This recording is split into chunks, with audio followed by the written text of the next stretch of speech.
Story 1. What usually happens is that since you have no experience, you may end up in strange relationships that regular men would know to avoid. For example, dating a single mother who impresses you in intimate situations and then asks for financial support.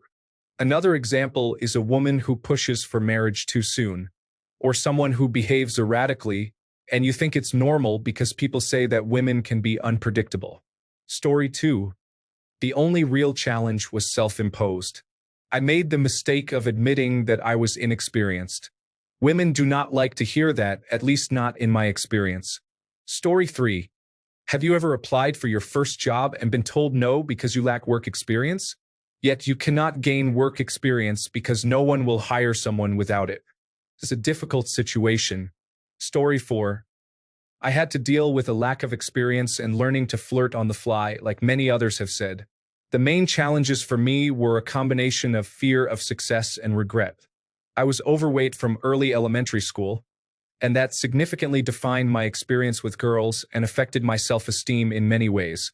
I remember receiving what was supposed to be a motivational note in my backpack that read, "I really like you, but you're too fat," in 7th or 8th grade.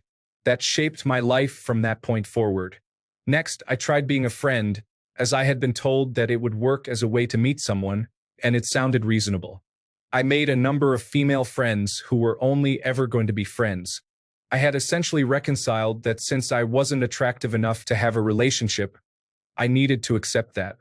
At a certain point, however, I realized that other overweight guys had girlfriends, and if some irresponsible and abusive person with no job could get a girlfriend, I should be able to as well since I had a job, education, and wasn't a jerk.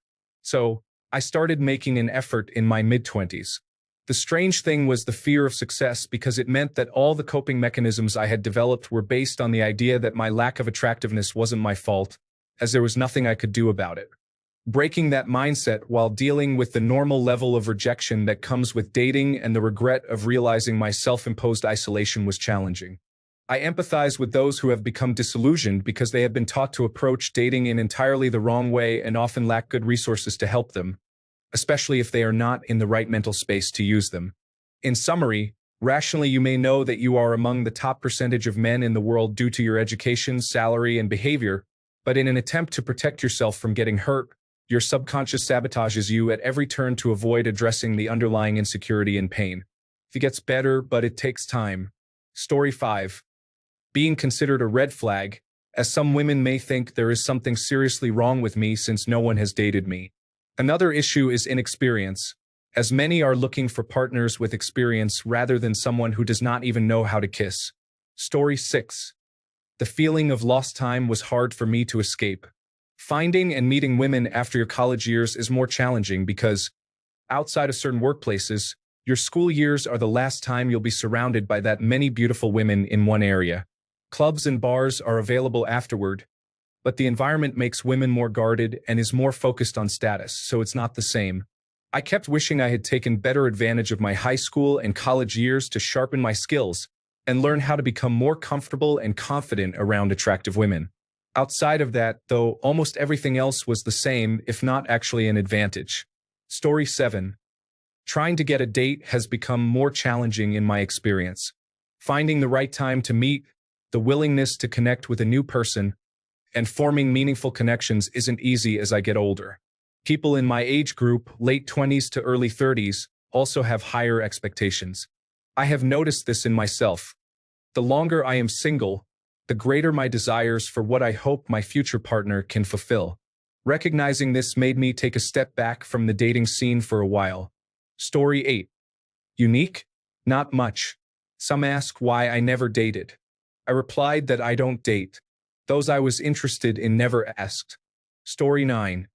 As someone who started dating seriously in my late 20s, I can relate to many of the sentiments expressed. One of the subtler challenges is that past a certain age, everyone expects you to have your love story somewhat scripted. When you don't, it's like you're missing pages from a script that everyone else seems to have memorized. There are cultural rhythms and cues you're expected to just know, and if you don't, it's a scramble to catch up. Additionally, your potential partners might have more complicated pasts. Ex-partners, children, deep-seated habits, which introduce dynamics that can be jarring for someone who is new to the dating scene. It's a bit like learning to run by entering a marathon already in progress with minimal preparation time. However, like many things in life, the daunting parts can lead to unique storylines that you wouldn't trade for anything. Honestly, starting late has its own serendipitous charm. The learning curve is steep but rewarding in unforeseen ways, and every small milestone has a distinct sweetness to it. Story 10. I am 28 and still deciding if I should start dating. I have no idea where to begin. I haven't had a relationship since I broke up with my high school sweetheart at 23. She moved on quickly, and I haven't had any real female interaction in about 5 years. I am beginning to think it might be too late. Story 11.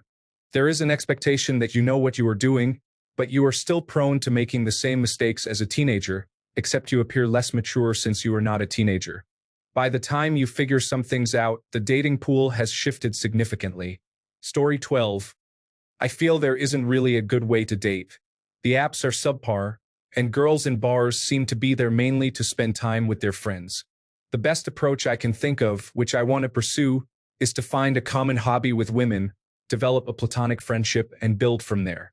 My focus will be on making platonic friends, hopefully through Meetup, as I love hiking. Story 13. Honestly, my biggest struggle was dealing with the assumptions. People often think that if you are in your late 20s and have not been in a relationship, you must be hiding some secret, unsociable tendencies.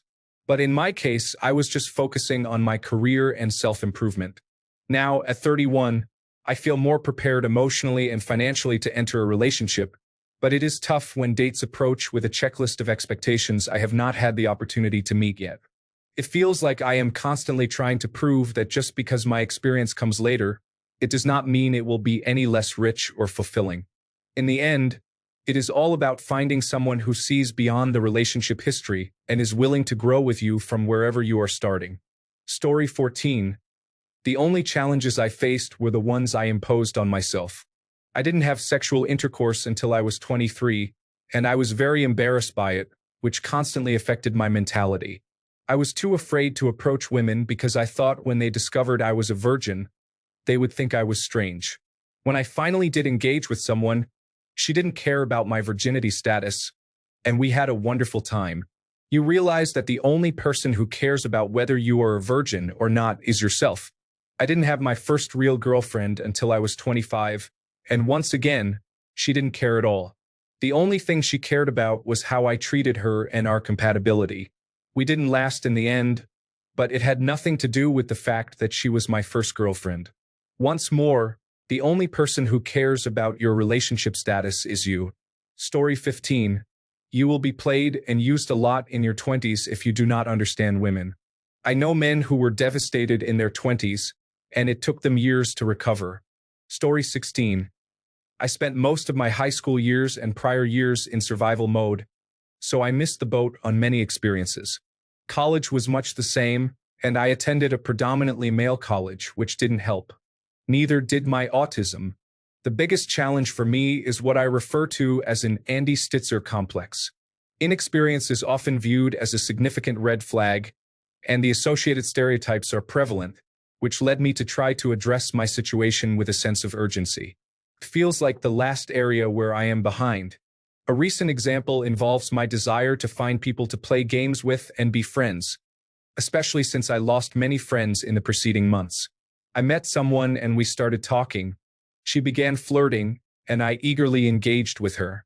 However, this lasted only about 3 weeks before she lost interest in friendship and ultimately blocked me after a slow distancing process.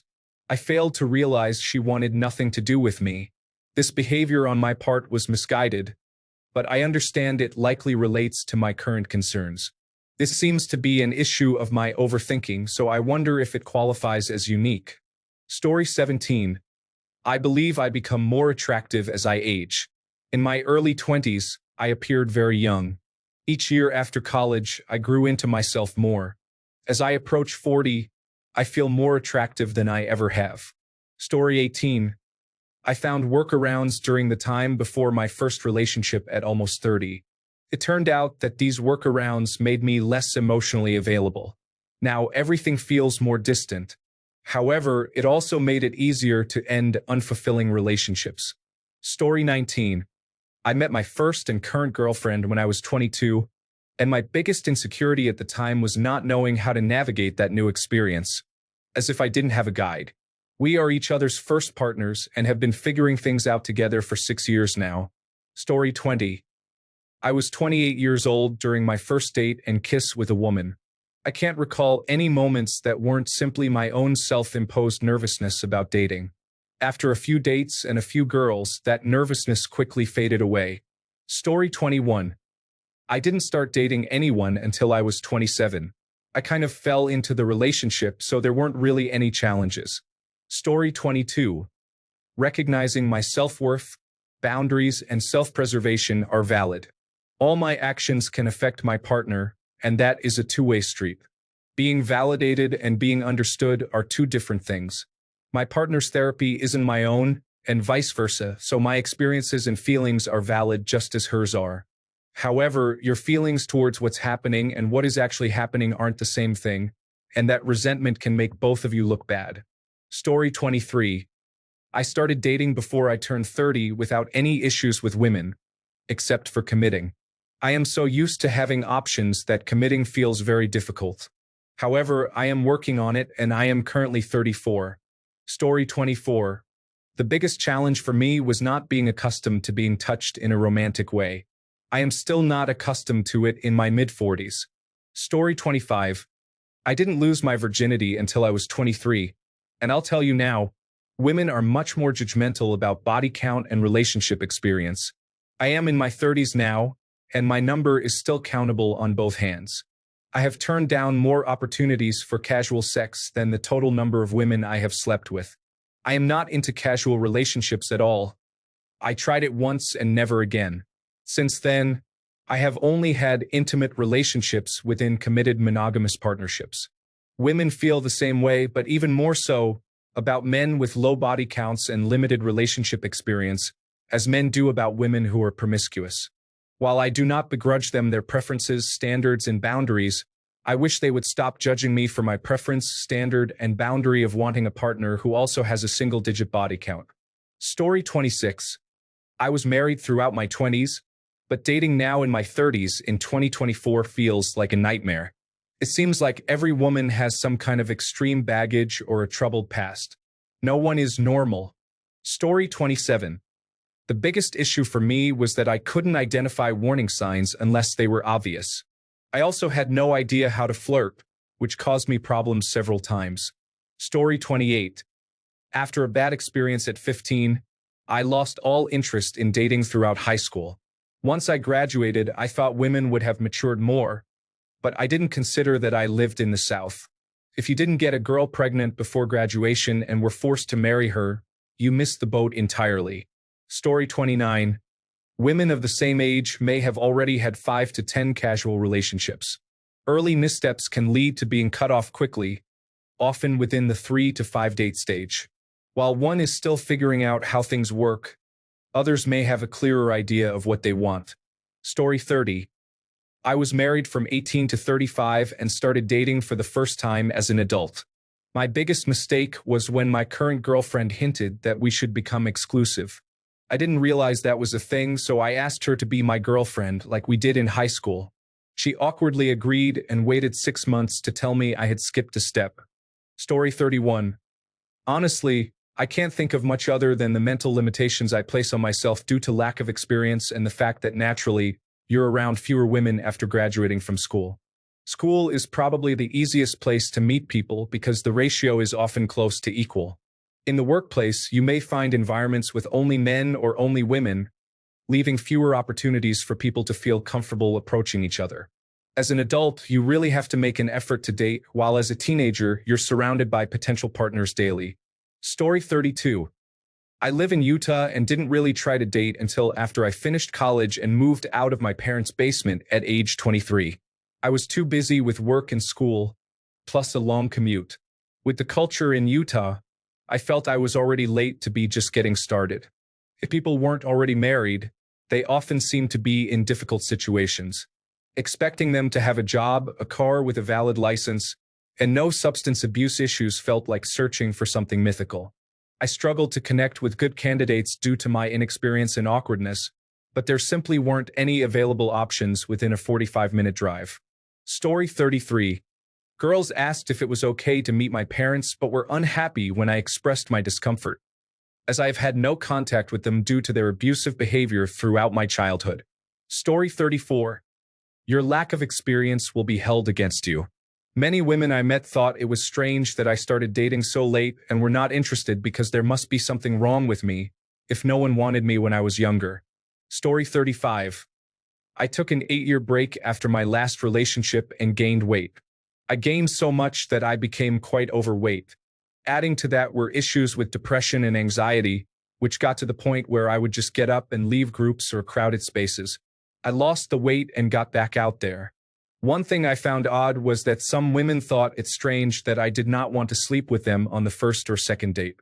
I had a lively phase, so I wasn't interested in a casual situation. Even my current girlfriend was surprised that I didn't try to sleep with her early on. I explained to her that I was looking for something more long-term and sustainable, so I wasn't interested in having sex so early on as I actually wanted to get to know her for who she was. During that phase, I found myself lowering my standards faster than I could lower my pants. Story 36. It is not necessarily a matter of inexperience, but rather a lack of understanding of the tasks at hand. Individuals with limited experience are often unsure of their actions, and this can apply to anyone. Story 37. I spent so much time single that I felt uncomfortable, felt strange and wrong. I dislike sleeping in the same bed with guys. I would rather give a fist bump than a hug. I rarely call or text until the end of the week, or if at all, until we part ways due to my lack of involvement. I believe it would have been important to be in a relationship during my teens when I was more open to others, but now that I am older and more goal-oriented, my boundaries are set and well-established. I find it difficult to trust a stranger after only a couple of weeks or months. The thought of being in a relationship annoys me. Story 38.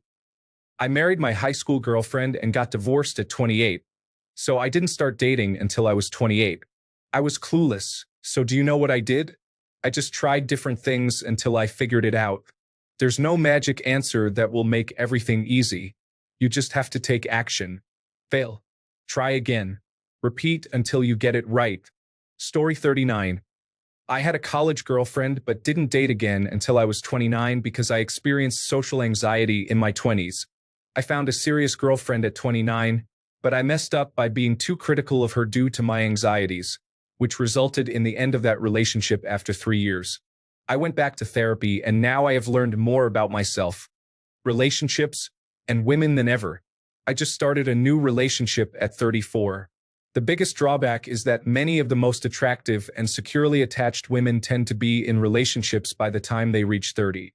After 30, you can still find quality women, but the options become more limited, and you might end up dating attractive but problematic women who were overlooked by many men before you. Story 40. I am trying to avoid falling in love with every woman. I understand my worth and recognize when a girl is not compatible. Additionally, oral sex can be challenging. Story 41. My son is in this situation. The girls play many games, like contests to see how many guys they can get to call them or follow them on Snapchat without any intention of accepting a date. Story 42.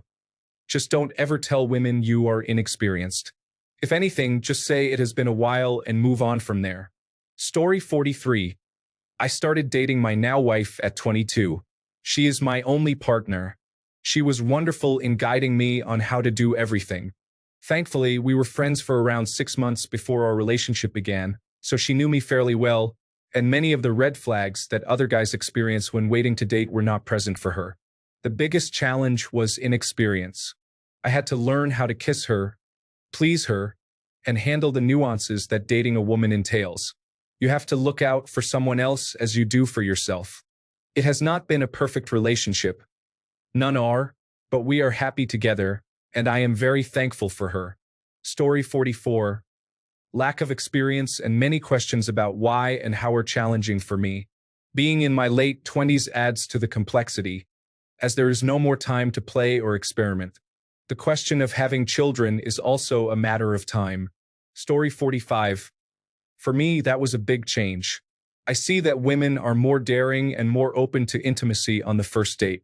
I don't complain, but I'm looking for a wife, and most of them are not even remotely close to what I am seeking.